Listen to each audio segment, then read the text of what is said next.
Recuerda que puedes escuchar este audio horas antes de su estreno y sin publicidad suscribiéndote en cesarvidal.tv.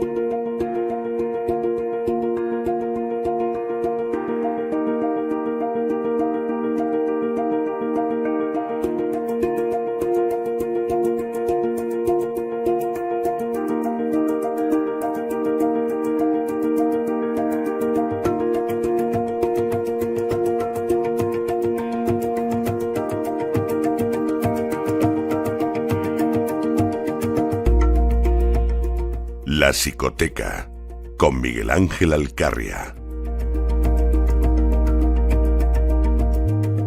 Estamos de regreso para la segunda parte de ese programa doble y sesión continua que dedicamos a la salud aquí en La Voz todos los miércoles. Ustedes ya saben que primero empezamos con la vida sana, con la existencia naturista, etcétera, etcétera, etcétera. Todo eso nos lo trae Elena Kalinnikova, pero luego nos vamos a la salud mental, entramos sobre cómo pisar con firmeza psicológicamente y ahí quien llega es don Miguel Ángel Alcarria, que ya está con nosotros.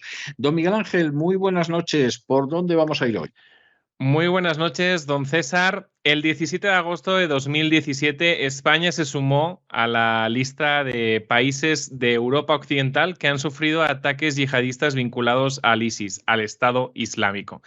Ese día de verano de 2017, una célula yihadista organizó un atropello masivo en la ciudad de Barcelona y otro atentado en Cambrils, los cuales nos dejaron 16 muertos y más de 100 heridos. Esto ocurrió a pesar de que España, desde 2015, se encuentra en nivel alto, más concretamente nivel 4 de alerta antiterrorista y, por tanto, de vigilancia, ¿no? A pesar de la vigilancia, ocurrió lo que ocurrió en Barcelona. Y mientras la prensa servilista de los objetivos globalistas intenta restar importancia a los ataques que se van dando en España, tildándolos de casos aislados, podemos decir que no es un hecho menor que haya más de 4.000 individuos en España sospechosos de estar vinculados con el yihadismo, los cuales supuestamente están en estos momentos vigilados. Vigilado, entre comillas, también supuestamente se encontraba, además de en proceso de expulsión del país, si bien las autoridades correspondientes, parece ser, por dejación de funciones, no terminaron el trámite en lo que correspondía ponerse en contacto con la Embajada de Marruecos para ultimar los detalles de la deportación, Yassin Kanza, el terrorista de Algeciras, un joven de 25 años de edad, de nacionalidad marroquí, quien el pasado miércoles se armó con un machete para llevar el terror a la parroquia de Santa María Auxiliadora, la iglesia de Nuestra Señora de la Palma, a unos 600 metros del anterior, y la Basílica de Nuestra Señora de la Virgen de Europa, que en esos momentos estaba cerrada y se encontraba a 60 metros también de la segunda iglesia. En la primera iglesia apuñaló al sacerdote Antonio Rodríguez, de 74 años, quien se encuentra fuera de peligro. En la segunda mató al sacristán Diego Valencia, de 65 años, quien falleció. Y no fue hasta que se dirigió a la tercera iglesia que fue detenido, por lo que tuvo oportunidad de realizar 2 paradas, herir a una persona, matar a otra y recorrer unos 700 metros dentro de Algeciras sin encontrar resistencia, sin encontrar ni un solo policía. A pesar de que cualquiera puede observar una planeación y unos objetivos muy claros en todo esto, una capacidad, por tanto, de razonamiento en la que eligió de forma muy consciente sus objetivos, la capacidad de voluntad por las informaciones publicadas aparentemente no está mermada, ni la capacidad de entender el ilícito que estaba cometiendo, que por tanto no podía estar sujeta dicha voluntad a un arrebato emocional errático o una supuesta enajenación mental pasajera, que es lo que el otro día una presentadora de televisión en horario matinal quería dar a entender, diciendo que el terrorista podía haber planeado el ataque como consecuencia de haber solicitado comida a la iglesia días atrás y que se lo hubiera negado. Algunas fuentes sugieren que Yassin podría haber actuado como consecuencia de un brote psicótico o un trastorno esquizofrénico, algo que a simple vista parece una coartada muy bien preparada, y eso es algo que el psiquiatra que le va a evaluar deberá esclarecer si se trata de una persona imputable o no imputable. Por las informaciones publicadas, repito, no hay nada que nos pueda hacer pensar que se trate de una persona no imputable, ya que más bien el atentado fue el fruto de un proceso exprés de radicalización que podemos apreciar en que había publicado, lo podemos apreciar en que había publicado mensajes de exaltación del Estado Islámico en Facebook, que en los últimos meses, según su compañero de piso, Yassin veía a todo el mundo como un infiel y, y en que empezó a adquirir conductas como dejarse la barba y cuestiones así, algo muy común en estos casos. Los que hemos trabajado en centros de acogida de MENAs, de menores no acompañados, hemos podido ver cómo después de ir el viernes a la reunión religiosa, volvían con ciertos cambios. Y esos cambios se mantenían en el tiempo. O sea, el viernes era un día Con clave. ciertos cambios en el sentido de que venían enfervorizados. Venían en plan, pues ya no como este pollo porque no es halal y cuestiones así, ¿no? Entonces, obviamente, los que hemos trabajado con MENAs sabemos de qué se trata. No es un tema de locura, es un tema de adoctrinamiento y es un tema de radicalización. Lo que sucede aquí es que nuestra sociedad occidental no puede llegar a entender que una persona cuerda en sus cabales pueda llegar a perpetrar tal atrocidad, y cuando median asuntos religiosos de por medio empiezan a querer ver delirios de tipo religioso donde no tiene por qué haberlos. Esta es la razón por la que algunos medios han caído en el grave error de querer satanizar a la víctima, haciendo alusión al tema de la comida, y victimizar al agresor intentando que la sociedad empatice con un asesino, lo cual es algo perverso y contraproducente para nuestra sociedad en España, si de forma velada empezamos a justificar la violencia, porque es una forma de promoción de la violencia. Debemos entender que el terrorismo individual es una de las formas de acción del Estado Islámico, que ahora hablaremos más adelante de esto, que el Estado Islámico ya en 2015 señaló muy bien los objetivos a quienes debían perseguir a aquellos que se casaran con su ideología. Los infieles estadounidenses y europeos fueron claros en eso, y un objetivo en el cual se reafirmaron el año pasado el Estado Islámico, pues hacía referencia clara a los cristianos, o sea que no es casualidad lo que ha sucedido. Los cristianos son quienes están en la punta de mira del yihadismo, y si dejamos al margen los prejuicios y los bienquedismos de nuestra sociedad, y si observamos los datos, veremos tres cosas. En primer lugar, España es el país de la Unión Europea que presenta mayor vulnerabilidad frente al yihadismo, si prestamos atención al número de operativos antiterroristas realizados estos últimos años, así como al número de detenidos. En torno a 1.100 personas han sido detenidas por las fuerzas de seguridad españolas por su relación con el terrorismo islámico desde los atentados del 11M en Madrid. Tenemos más de 200 yihadistas condenados en los últimos años, y solo en 2022 en España fueron arrestados 46 presuntos yihadistas en 27 operaciones policiales. Además, en lo que va de este año 2023, que estamos a 1 de febrero, o sea, solo un mes ha pasado, ya tenemos 4 yihadistas detenidos en España, solo en tan solo un mes, 4 yihadistas. En segundo lugar, España ha fracasado tanto en sus políticas migratorias como en sus políticas de prevención de la radicalización, así como en sus políticas de integración, ya que más del 40% de los yihadistas cuentan ya con la nacionalidad española, adquirida o por haber nacido en territorio español, razón por la que podemos entender que 6 de cada 10 islámicos no se radicalizan fuera ya de nuestras fronteras, sino dentro de nuestras fronteras. Es un riesgo que está ahí. Hablan de que estos son casos aislados, pero es mentira. El riesgo es fuerte y lo tenemos en nuestro territorio, ¿no? Lo tenemos dentro de nuestras fronteras. Además, España en 2022 solo ejecutó la repatriación o expulsión de tan solo el 7,5% de los expedientes que abrió de expulsión. De 2.600 ejecuciones, solo 2.600 ejecuciones, perdón, de 40.000 expedientes. O sea, es un 7,5%. O sea que no está por la labor nuestro gobierno de cumplir con la ley al respecto, de salvaguardar nuestras fronteras, etc. Y en tercer lugar, No, España... eso es bastante obvio. La verdad es que la cifra, con una cifra así, en cualquier empresa privada te ponen en la calle. O Sí, sea, es tremendo es... tener que decir esto, pero si esto se diera en la empresa privada, te ponen en la calle. No están por la labor. Y aunque ahora mismo, hace un ratito, leía un tuit de nuestro presidente Pedro Sánchez alabando la relación que tenemos con Marruecos, en tercer lugar, España podemos decir que ha fracasado en sus relaciones bilaterales con Marruecos. El 40% de los yihadistas son de origen marroquí y parece que además Marruecos no está por la labor de aceptar la repatriación de los migrantes ilegales que llegan a España. Parece que mientras antes aceptaba unas 25 devoluciones semanales, ahora solo acepta unas 5 semanales, así que poco más de 250 repatriaciones anuales. Y España, pues bueno, pues espera que Europa sea quien sancione a Marruecos por bloquear la devolución de inmigrantes, pero España no está haciendo nada. España ha fracasado en esas relaciones bilaterales con Marruecos.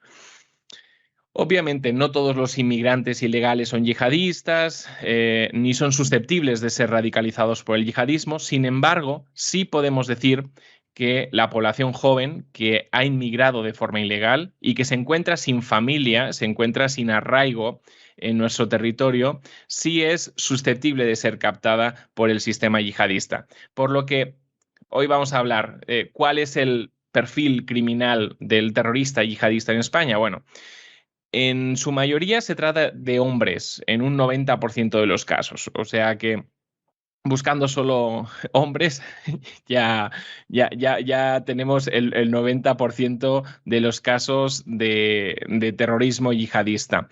En su mayoría de origen marroquí, en más de un 40% de los casos, aunque también hay argelinos, pakistaníes y sirios. De una edad promedio de unos 33 años. En un 30% de los casos hablamos de personas que ya cuentan con la nacionalidad española. En un 70% todavía, por tanto, no tienen la nacionalidad y son susceptibles de poder ser devueltos al país de origen, que en su mayoría, en más del 90% de los casos, ha superado al menos la educación secundaria, o sea que no se trata de analfabetos como algunos pueden llegar a creer. Y por tanto, si han superado todas esas barreras académicas, pues pocos trastornos mentales graves podríamos considerar. Y en 1 de cada 3 casos cuentan con algún tipo de antecedente penal. O sea que eso es algo que se debiera buscar y que debiera haber una buena comunicación bilateral en este caso con Marruecos, para poder contar con esos antecedentes penales. No tiene por qué esos antecedentes penales tener lugar en nuestro país. Puede ser que hayan sido en país de origen y a veces esos datos nos faltan para poder detectar esos casos que son susceptibles de ser radicalizados por el yihadismo. A este perfil se suma que se suele tratar de jóvenes frustrados, una frustración, sentido de injusticia social o descontento sin alivio, que el radicalismo utiliza como arma en el proceso de captación, convirtiendo la yihad en una especie de revolución marcial justificada, como un medio para cambiar el statu quo que existe en el mundo y convirtiendo a Occidente y el cristianismo en su enemigo. Por tanto, les hacen creer que el origen de todas sus desgracias está en Occidente. Y también se trata de jóvenes habitualmente en situación de aislamiento social, sin amistades, en ocasiones con baja autoestima y con un gran sentimiento de inadaptación, lo que también es utilizado por el radicalismo al tratarse de población vulnerable a la captación y a la radicalización, ofreciéndoles una idea o sentimiento de pertenencia a un grupo o movimiento que pues tiene su propio lenguaje. Por ejemplo, pues la palabra de infiel, eso es una palabra que para ellos tiene muchísimo significado. Es una palabra que además denota una confrontación y es utilizado en contra de Occidente, y también tiene su propia forma de funcionar. En este sentido, cuando quieren hacer encajar a Yassin, el terrorista de Algeciras, en el perfil de lobo solitario, se equivocan. Aunque un terrorista actúe de forma individual, si actúa en nombre del fenómeno yihadista y su atentado se puede incluir dentro de la agenda de un grupo terrorista, que se puede, teniendo en cuenta el llamado que hizo en su día el Estado Islámico en contra de ir en contra de los cristianos, bueno, pues si es radicalizado o actúa con alguna ayuda de terceros, aunque sea online, y desenvuelve su actuación por influencia de un líder del movimiento, ya sea directa o indirectamente, también mediante el uso de vídeos de propaganda del movimiento, bueno, pues no estamos hablando de un lobo solitario. Hay una vinculación con el grupo o la organización terrorista. No se trata de alguien solitario, sino que es un terrorista que actúa de forma individual, que es una cosa diferente. Y no tiene por qué actuar en grupo para formar parte de ese movimiento. Investigaciones al respecto han demostrado que en numerosos casos los yihadistas mantienen contacto por Internet en algún momento con otros yihadistas que, por ejemplo, pues puede que se encuentren en zonas de combate. Además, algunos son preparados por manuales o propaganda que distribuye el Daesh de forma digital y que anima a los islámicos a planear acciones de envergadura en solitario. O sea, que no actúe en grupo no significa que no esté movido por el movimiento. Les animan a buscar un objetivo, a ser discretos para no levantar sospechas. Por eso a veces piensan, uy, a este se le ha ido la cabeza en el último momento. No, es que han sido discretos para no levantar sospechas. Esas son las instrucciones que ellos reciben. Y bueno, les animan a convertirse en mártires buscando provocar miedo y el mayor daño posible. Al no tener, en la mayoría de casos, acceso a armas, como era el caso del terrorista de Algeciras, estos manuales les animan a hacer uso de cuchillos para asesinar a lo que ellos consideran infieles, que bueno, pues es una modalidad de atentado que encaja completamente con lo ocurrido en Algeciras. En consonancia con esto, que el Estado Islámico sea un movimiento informal y descentralizado, no jerárquico, no significa que no exista una organización, una pertenencia y una coordinación, al menos puntual, ya sea por un contacto puntual, posiblemente de forma previa a entrar en territorio español. Razón por la que apresurarse a llamar terrorista a este señor Yassin, a llamarlo lobo solitario, es una equivocación. Realmente es muy probable que haya sido alentado y además que haya tenido algún tipo de contacto en algún momento con esas redes yihadistas. Y en toda esta forma de funcionar descentralizada, las redes sociales se han convertido no solo en un medio de propaganda que fomenta la participación yihadista, sino también en una herramienta de adoctrinamiento de terroristas que actúan de forma individual. Sin embargo, aunque las redes sociales cada vez tienen un papel más importante, las estadísticas nos indican que pocos son los captados y radicalizados de un modo exclusivamente online, solo el 35% de los casos. Todavía a día de hoy, el vínculo social, la compañía de otros, es esencial en más del 80% de los casos de captación y en algún punto del proceso de radicalización por parte de un compatriota, que en algunos casos bien puede tratarse de un líder religioso, por parte de un conocido o por parte de un familiar. De este modo, los radicalizadores ofrecen un sentido de pertenencia a aquellos jóvenes que se encuentran en soledad, que se encuentran en España sin sus familias, sin capacidad de arraigo familiar y en situación de vulnerabilidad psicológica. Con respecto al perfil criminal del yihadista en España, bueno, se ha debatido mucho acerca de su salud mental, ¿no? Queriendo encontrar un vínculo entre la enfermedad mental y la asociación a este tipo de movimientos terroristas.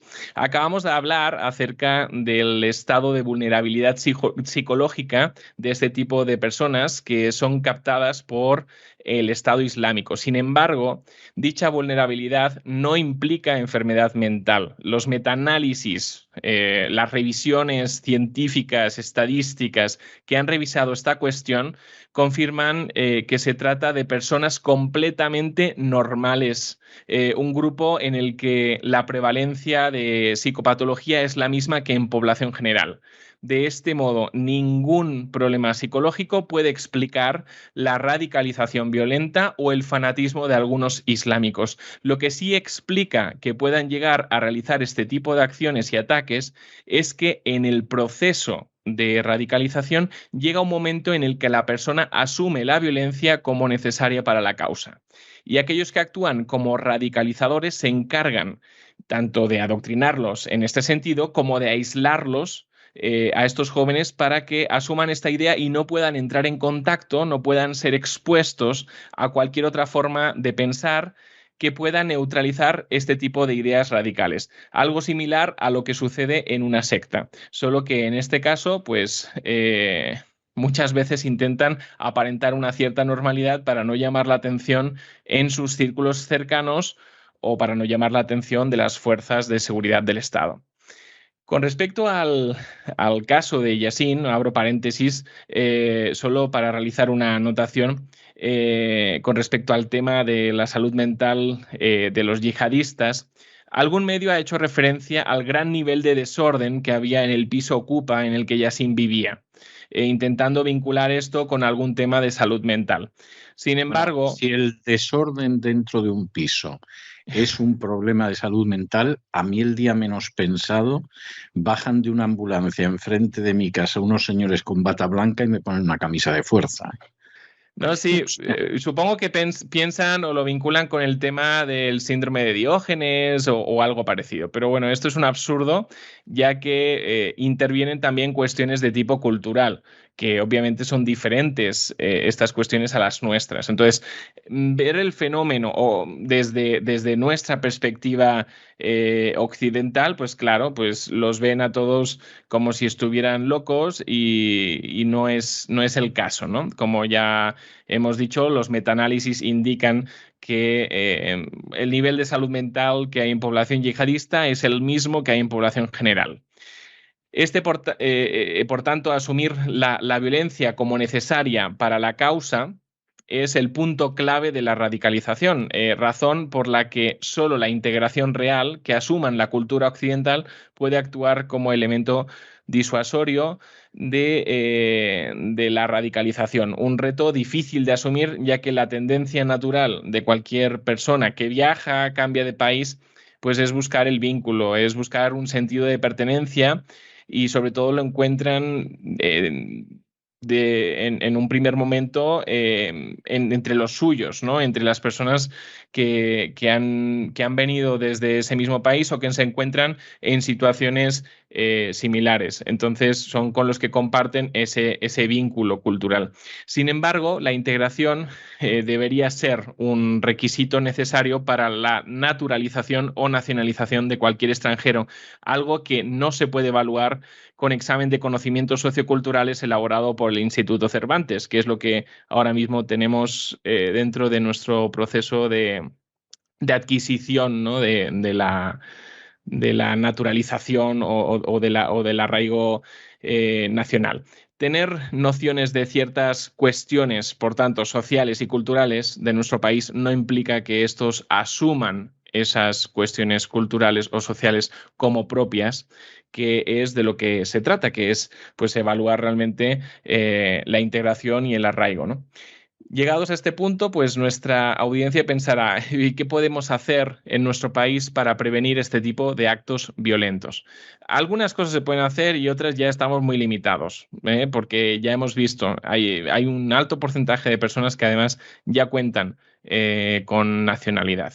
En primer lugar, entendiendo el vínculo en un gran porcentaje, en torno al 30-35% de la captación con el tema de las redes sociales, pues debemos exigir que las redes sociales hagan un esfuerzo en la detección de contenidos de tipo salafista y extremista.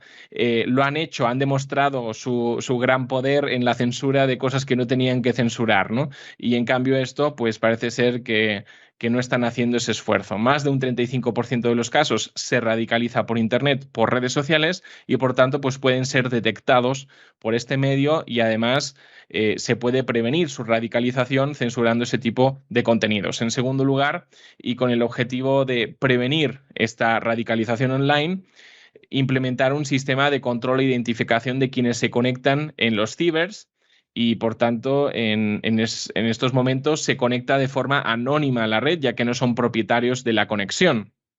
No tienen un contrato de Internet a su nombre. En tercer lugar, mejorar la protección de aquellos colectivos que son un objetivo real para este tipo de violencia, entre ellos los centros de culto. Sabemos que la cristiandad es un objetivo claro del Estado Islámico y nuestro país no ha hecho nada ni está haciendo nada para ofrecer una protección especial a los cristianos con respecto a la posibilidad de que se den este tipo de eventos sangrientos y violentos, como lo sucedido en Algeciras. En cuarto lugar, dotar al Estado de mecanismos legales y de vigilancia que permitan el control de las personas que son especialmente vulnerables a la radicalización. Si ya conocemos cuál es el perfil criminal del yihadismo en España, que en su mayoría son hombres jóvenes, sobre todo de origen marroquí, estos datos estadísticos deben poder ser utilizados para vigilar de forma específica y prevenir, por tanto, a aquellas personas que son vulnerables a la radicalización sin que esto se considere algo discriminatorio. Yo creo que la sociedad no entiende, ¿no? Por ejemplo, el tema del control en los aeropuertos, sobre todo de personas que no son susceptibles de poder realizar una actividad ilícita en un avión, ¿no? Y en cambio, pues a veces, por no caer en ser considerados xenófobos o racistas, pues no se vigila a quien se tiene que vigilar, ¿no? En quinto lugar, y a la luz del caso de Yassin, mejorar la actuación de la Administración en la detección y expulsión, sobre todo, de aquellas personas que se encuentran en proceso de radicalización. Las autoridades sabían que se trataba de una persona en proceso de radicalización, que además había publicado en Facebook alabanzas hacia el Estado Islámico, y estas mismas autoridades, sabiendo todo esto, no actuaron de forma diligente y no gestionaron con Marruecos el salvoconducto necesario para su pronta deportación. Y a estas horas, pues todavía nadie ha asumido responsabilidades por ello, por su dejadez. Hacía 3 meses. Ni las van a asumir, ¿eh? Ni las van a asumir. Pues desde el ministro del Interior hasta el funcionario de turno que le tocara que tuviera ese asunto sobre la mesa deberían dimitir, ¿no? Hacía 3 meses que Yassin contaba con una carta de expulsión y todavía seguía en territorio español porque España no realizó los trámites necesarios con la Embajada de Marruecos. ¿Es algo que se podía prevenir? Sí, pero nadie hizo lo debido y ahora se trata de una persona que podrá acabar o no en la cárcel. Ya veremos si el psiquiatra llega a la conclusión de que sí es alguien en plenas facultades que pueda ser imputable, si no acabará pues en el ala psiquiátrica. Y si termina en la cárcel, pues ya veremos si termina saliendo o no. Y si sale, lo hará con papeles y subsidio, lo cual podríamos todos entender desde una perspectiva psicológica como un premio a la violencia, además.